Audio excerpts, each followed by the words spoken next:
Introduction. Le mariage est un aspect important de l'islam. En fait, il est un aspect important dans la plupart des religions. Le mariage est conseillé dans l'islam, car il préserve et protège les musulmans de nombreux péchés tels que les relations illégales. Un aspect important du mariage que de nombreux couples mariés semblent trouver difficile est le maintien d'une bonne relation avec leur conjoint. Le fait de ne pas apprendre et d'agir sur cet aspect du mariage est l'une des principales raisons pour lesquelles le taux de divorce au sein de la population musulmane a explosé.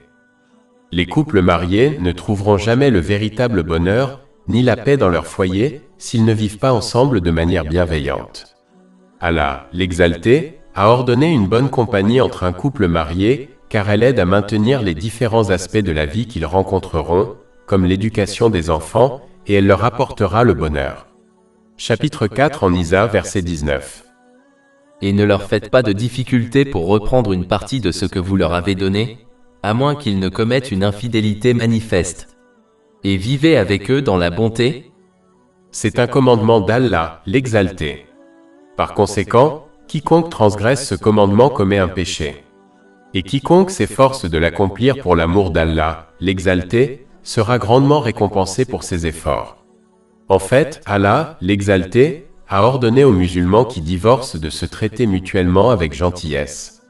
Par conséquent, les couples mariés doivent s'efforcer encore plus de se traiter mutuellement avec gentillesse. Chapitre 65 At-Talaq, verset 2.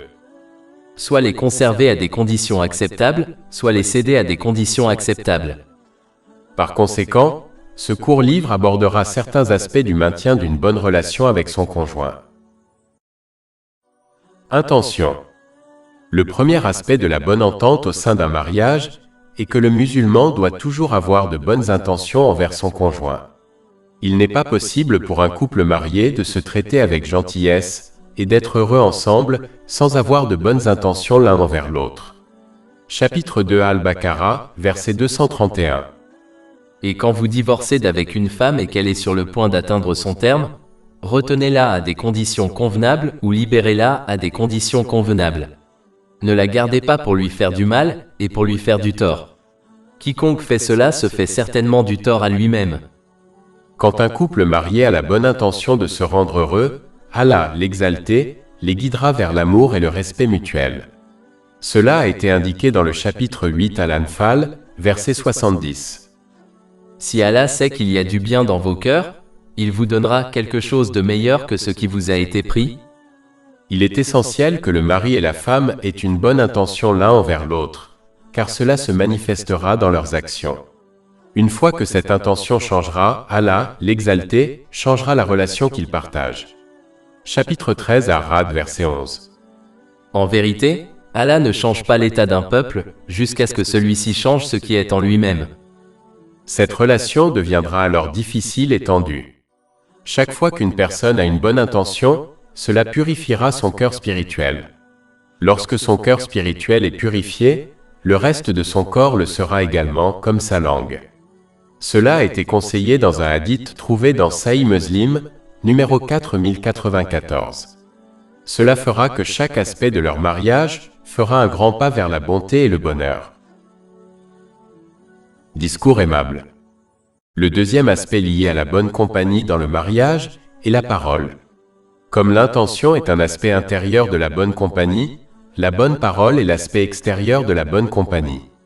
Le mari et la femme doivent tous deux craindre Allah, l'Exalté, dans leurs paroles mutuelles. Un mariage ne peut réussir sans cette qualité. La majorité des divorces surviennent à cause d'un manque de contrôle sur la parole. Les paroles prononcées par une personne ne peuvent pas être retirées, il est donc important que les couples mariés réfléchissent avant de parler, car les paroles peuvent parfois causer une douleur plus durable que les actes physiques.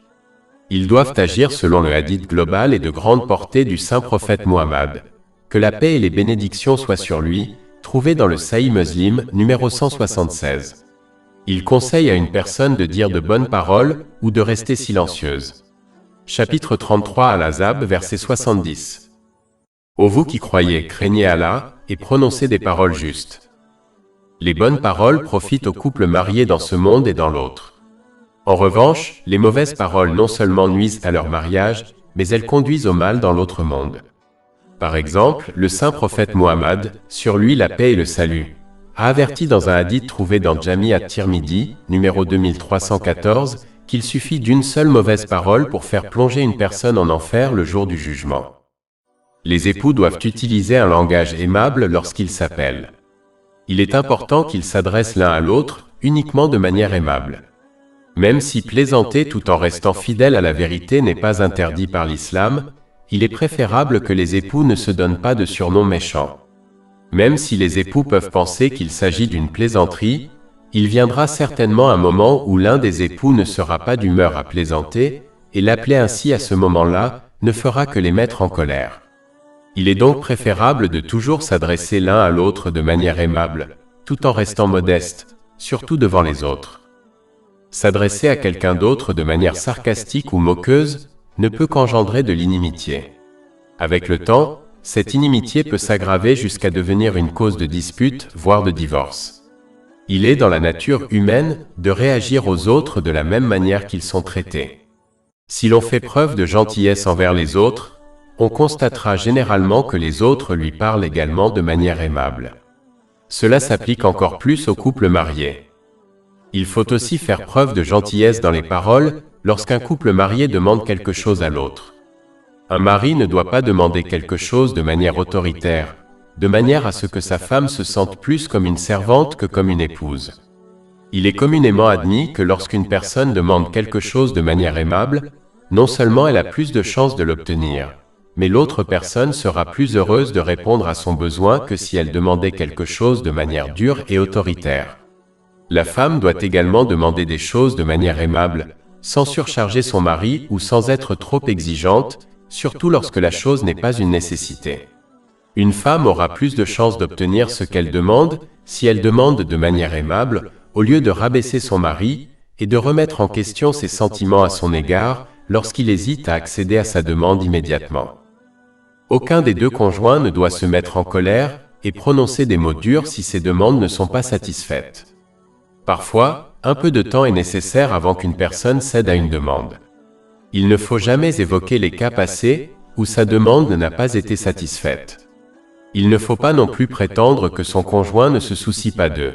Cela ne fait qu'entraîner des disputes et ne fera qu'éloigner encore plus le conjoint de ce qu'il a demandé.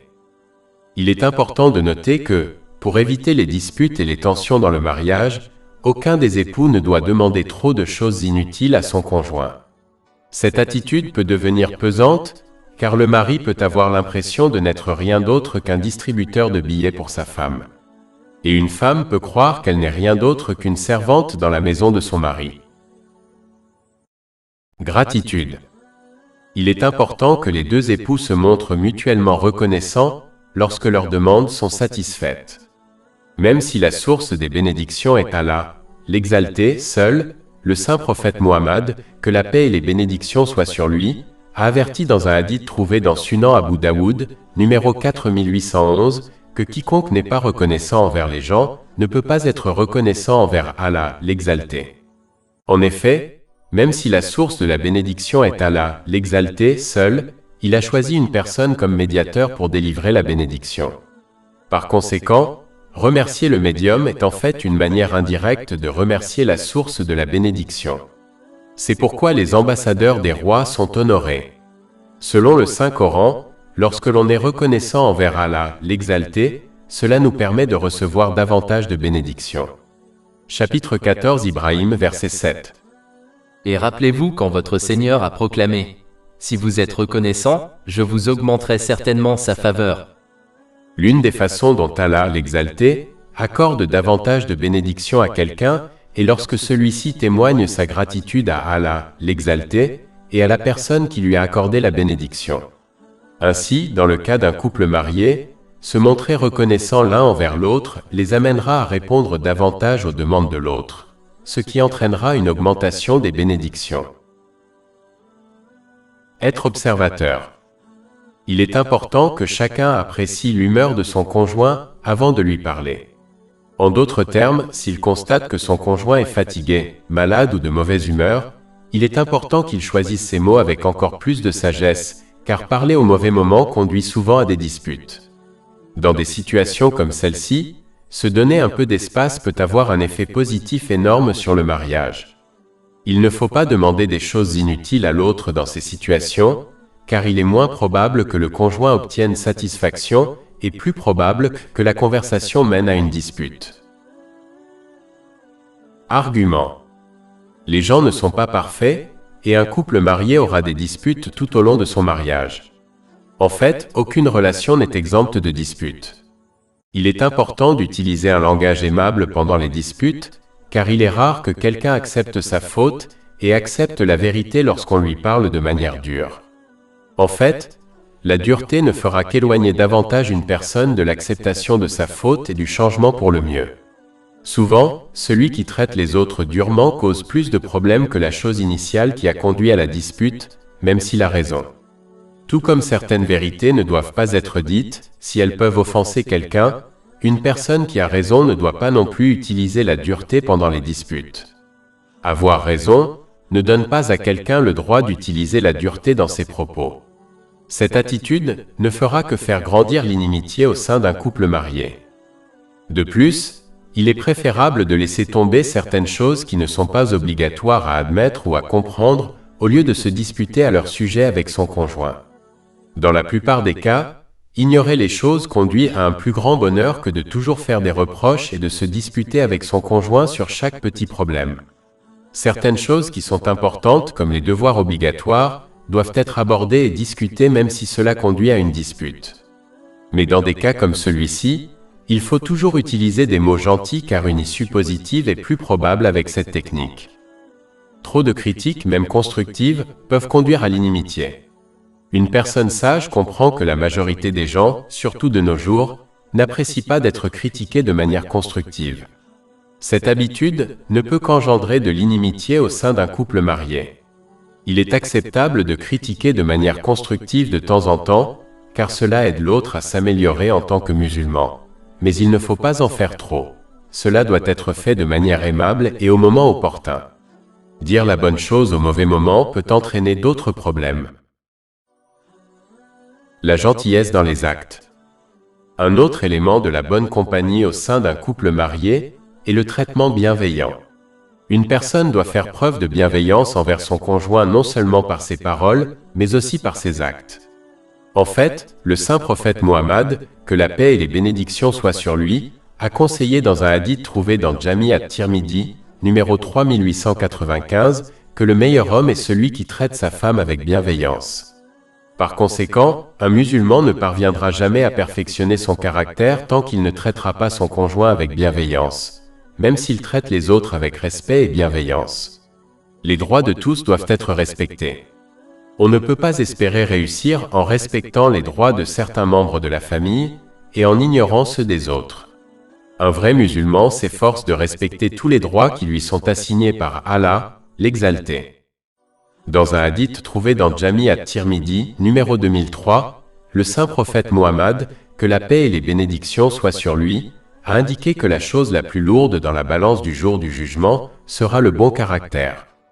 Il est donc essentiel pour les musulmans d'adopter ce comportement, en particulier avec leurs proches, comme leurs conjoints. C'est une hypocrisie évidente de traiter le monde extérieur avec gentillesse et de traiter sa propre famille, comme son conjoint, avec méchanceté. Cette personne ne suit que ses propres désirs et non les enseignements de l'islam. Cette personne à double face sera finalement exposée et déshonorée dans ce monde, et elle subira un grand châtiment dans l'autre monde à moins qu'elle ne se repente sincèrement. Tâches ménagères. Un aspect de la bienveillance dans le mariage est que chaque conjoint doit s'entraider dans les tâches ménagères. En fait, le saint prophète Mohammed, que la paix et les bénédictions soient sur lui, aidait sa famille dans les tâches ménagères, prouvant ainsi que ces tâches sont neutres en termes de genre. Cela est confirmé par un hadith trouvé dans Sahih Bukhari, numéro 6039. Mais il est important de noter qu'un musulman doit suivre correctement la tradition du saint prophète Mohammed, que la paix et les bénédictions soient sur lui, et ne pas suivre ses propres désirs. Ce hadith ajoute clairement que lorsqu'il était temps pour la prière obligatoire, il partait pour la mosquée. Cela indique clairement qu'aider dans les tâches ménagères est important, mais que la prière obligatoire en congrégation à la mosquée est plus importante. Chaque tradition est prioritaire, et il faut suivre cet ordre correctement et ne pas choisir les traditions que l'on souhaite suivre. Montrer de l'affection. Un autre aspect de la gentillesse est de se montrer affectueux l'un envers l'autre. Cela ne diminue pas la virilité d'un mari. C'est une façon de montrer à son conjoint qu'il a une place importante dans sa vie. Cela augmente l'amour et la gentillesse au sein d'un couple marié. Mais il est important de noter que la pudeur doit toujours être maintenue, surtout devant les autres. C'est pourquoi il est important pour un couple marié d'avoir un espace privé dans sa maison où ils peuvent passer du temps ensemble en privé pendant la journée. Compromis. Vivre dans la bonté implique de comprendre que le mariage est une question de sacrifice et de compromis. Un conjoint ne peut pas s'attendre à obtenir tout le temps ce qu'il désire. Le mariage est une relation de don et de prise. Dans la plupart des cas, plus on renonce et plus on se sacrifie pour son conjoint, plus on l'apprécie et en retour, plus on se sacrifie pour lui. Sincèrement, répondez avec bien.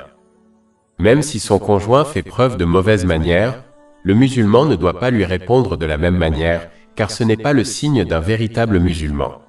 Au contraire, il doit craindre Allah, l'exalter, et les conséquences des mauvaises manières et faire preuve de bonne manière envers son conjoint.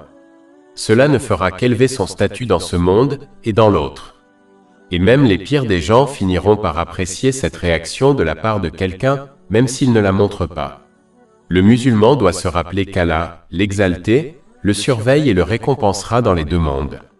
Lorsqu'un musulman traite son conjoint avec gentillesse pour l'amour d'Allah, l'exalter, alors sa récompense est avec lui. Il ne doit pas chercher de compensation auprès de son conjoint.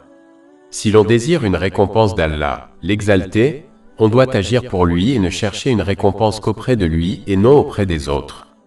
C'est un point extrêmement important que beaucoup négligent. Ils traitent leur conjoint avec gentillesse en espérant une récompense de sa part, alors qu'ils devraient agir pour l'amour d'Allah, l'exalter, comme il leur a ordonné de traiter leur conjoint avec gentillesse. Quiconque cherche une récompense auprès des gens sera invité à en obtenir une au jour du jugement, ce qui ne sera pas possible. Ceci est confirmé dans un hadith trouvé dans Jami at-Tirmidhi, numéro 3154. Surplomb et pardon. Un autre aspect de la bienveillance est que chaque musulman doit se débarrasser des images de contes de fées du mariage, car personne n'est parfait. Il doit plutôt comprendre que tout comme lui, les autres le sont aussi. En d'autres termes, de la même manière dont on fait des erreurs, les autres en font aussi, et de la même manière dont on aimerait que les autres nous ignorent et nous pardonnent. De même, on devrait ignorer et pardonner les erreurs des autres. Chapitre 24 en Nour, verset 22. Et qu'il pardonne et passe outre. N'aimerais-tu pas qu'Allah te pardonne? Non.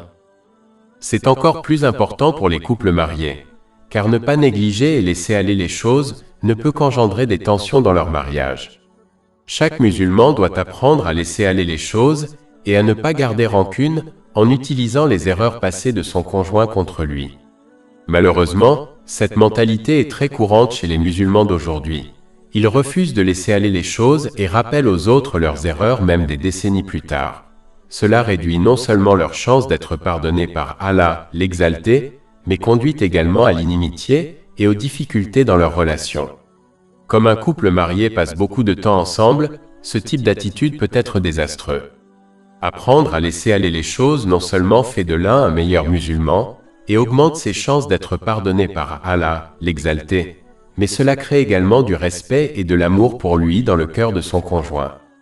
Cela incitera ce dernier à faire plus d'efforts pour lui plaire. Outre les choses illicites, un musulman doit apprendre à laisser aller les autres petits problèmes et à ne pas les transformer en une grosse affaire. Il est triste d'entendre que les couples mariés se disputent souvent pour des choses insignifiantes. Celui qui pinaille ne réussira jamais dans son mariage.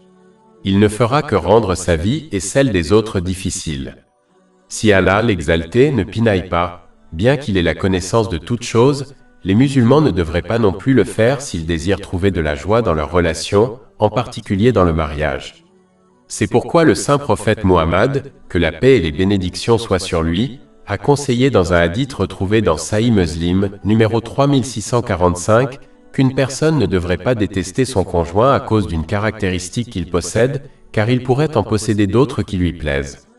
Ce hadith conseille également aux musulmans d'essayer d'observer son conjoint de manière positive, au lieu de toujours observer ou évaluer ses caractéristiques négatives. Cela ne signifie pas qu'il doit se comporter comme si son conjoint était parfait. Cela signifie qu'il ne doit pas pinailler sur des caractéristiques négatives mineures, tout en l'encourageant doucement à les abandonner au fil du temps. Il y a une grande différence entre ignorer complètement les caractéristiques négatives des autres et agir comme s'ils étaient parfaits et se concentrer sur leurs aspects positifs tout en leur conseillant doucement de changer pour le mieux. Les gens changent très rarement du jour au lendemain. Les musulmans doivent donc être patients car il faut du temps pour abandonner les caractéristiques négatives. Conclusion. Voici un résumé de la plupart des conseils donnés jusqu'à présent dans ce livre. Il a été initialement donné à une femme, mais il a été modifié pour s'appliquer aussi bien aux maris qu'aux épouses. Si un musulman se comporte comme la terre et soutient son conjoint à tout moment, alors son conjoint deviendra pour lui le ciel en le protégeant du mal. Si un musulman donne la paix de l'esprit et du corps à son conjoint, en retour, il deviendra pour lui un pilier de soutien financier, mental et physique. Si un musulman s'efforce de garder son conjoint heureux dans le cadre des lois de l'islam, il constatera que son conjoint en fait de même. S'il respecte et honore son conjoint, il recevra la même chose. Autrement dit, ce que l'on donne est ce que l'on recevra. Le musulman doit être modeste et parler et agir de manière à plaire à Allah, le Très-Haut, et à son conjoint.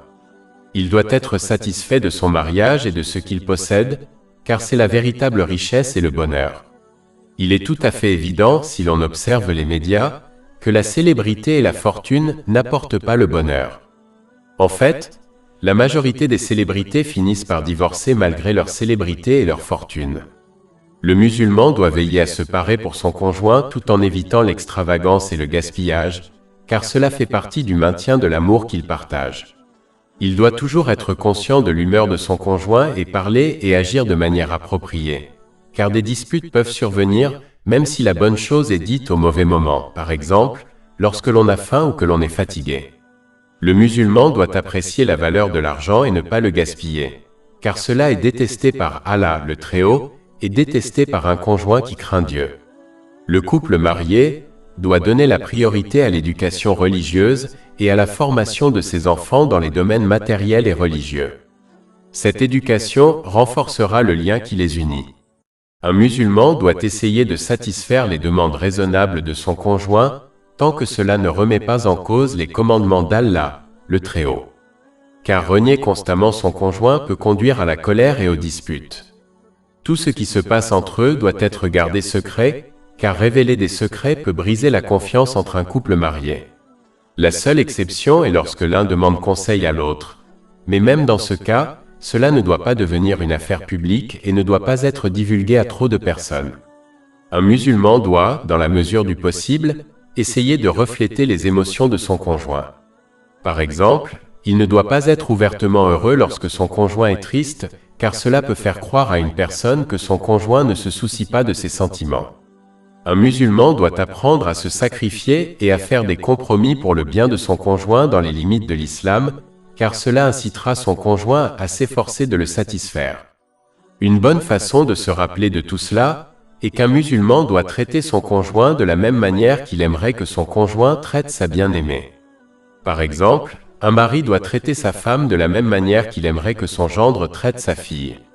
Ou bien, une femme devrait traiter son mari de la même manière dont elle voudrait que sa belle-fille traite son fils. Adopter cette mentalité suffirait à résoudre d'innombrables problèmes au sein du mariage. Plus de 400 livres électroniques, livres audio, infographies, podcasts et blogs gratuits disponibles sur notre site web www.chekpod.com.